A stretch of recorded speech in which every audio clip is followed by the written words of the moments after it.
la Kinshasa, biso ba Kinshasa tokola na biloba. Toyo kaka na église loba baliaka musunite. Oh kuna soko bomi nyama o kote pa nzambe te. Toyebi te olimba biso lelo mbula mutuku misate koki ezali po yo ba pekisa ko musuni obi bato nso pe bali ate to ezali na ma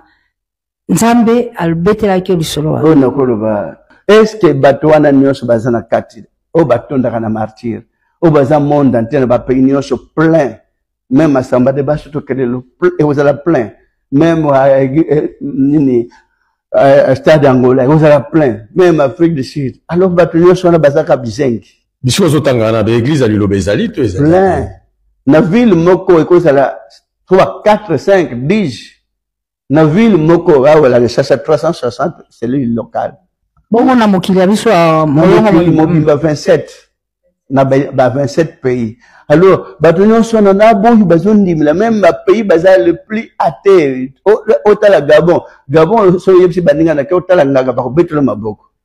mais bandimi église bazulu na Afrique du Sud alors donc bato wana nyonso bandimela église bazolanda makambo oyo na ba intellectuel na ba professeur na ba sala doctorat alors nyonso batondaka na martyr bazoba koleka ba pasteur si ba moni bimona mona na ba église ba misusu balalisa bango na butu croyant que nzamba yoka mutu banda minui basala ba veiller basala ba jeune ngamo pre na bisika tozala ko sambla ba jeune 40 jours tongo okimi mbango 5 heures du matin bo tondisi mabumu na 10 heures wabito to sala jeune mais libumu za plein alors surtout comme 18 heures ba kimi mbango so sima 18 heures nzamba ya kana kanda so mutale na moyo alors so mutale na butu nzamba sepeli misi satam talinga batu bali na butu mais yebisa mndele bo batonga ba budingi na mboko na bo mndele bino bozana budingi bo sala jeune mais ba ko benga na yo donc les abisso banwa toujours contre interpréter bible modèle mususu ce qui m'a eu on a vu batali balandi ba fouiller un jour pe nandimi te que tant nazana bo moi ba opesa ba reconnaître nga peut-être quand je mourrai il y a d'autres qui diront que Azak n'a raison bon si on a ligo zaka na bo moi wana kasi mutu neza koya soki lokwa mutu l'église ezali 27 pays na mabele Afrique Amérique Asie okenda pe kotala pamba toza mokambi ya yambo otango okendaka kuna bongo sika na mobembo na nani atikala kapona kokamba misala ya bana nzambe. Je suis l'homme le plus heureux parce que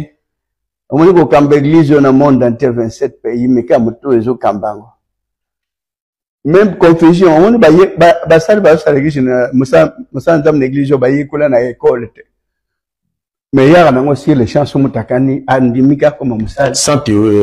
bakena ko kolate les messages on a oté ya banda 1995 til le message ne ba yokaka ils apprennent beaucoup de choses pour même temps Jésus avant d'oté ba yokela matéya o Jésus avant d'oté na école té ba yokaka pe ba benga ma apôtre voilà quand des pe ba sali à l'église on a pas membre à district na chaque district o ya mboko yo ba oy bazoko kamba 6 personnes bazoko kamba bazali et ba membre du district mais ça bazoko accompagner nga na ndenge penza ko sakana te don nzamba latina ba membre bandeko na o nzamba pona ki bazala ko kamba chaque district bangonde administration église parce que ils sont mieux placés to bonozo ba administration ba o baza peut-être ba fidèle ba ya ko kamba mais bando welanga na koma na place bonga tianga grade bonga tiaba donc au pesa mon conseil so na poni ba district baza ba fidèle di banda na ibsa bango boyo kana natala ceux qui boko yo kana so za na bomoko so bukumi na bomoko na tal pendant 6 mois que boyo kana ndena signer ba papier na bino ya nomination tant que na moni que boyo kana na kotika la ko signer même un an. J'ai toujours observé, mais pauvres bateaux, bandimi, on a poni, na mutuna ye, na intelligence, na ye, savoir, espère, na ye, donc, baboneza la komekana, à top, petit conseil, le lobby, ben d'habitude, mais pour le moment, avec les membres du district, ça va très bien. Donc, attends, une année avant, on a ça, l'église, même partout, na pas pays, membre district bazali même Brazza district même Gabon district même na Angola voilà et l'église évolue tant bien que mal. Musakoli chaque année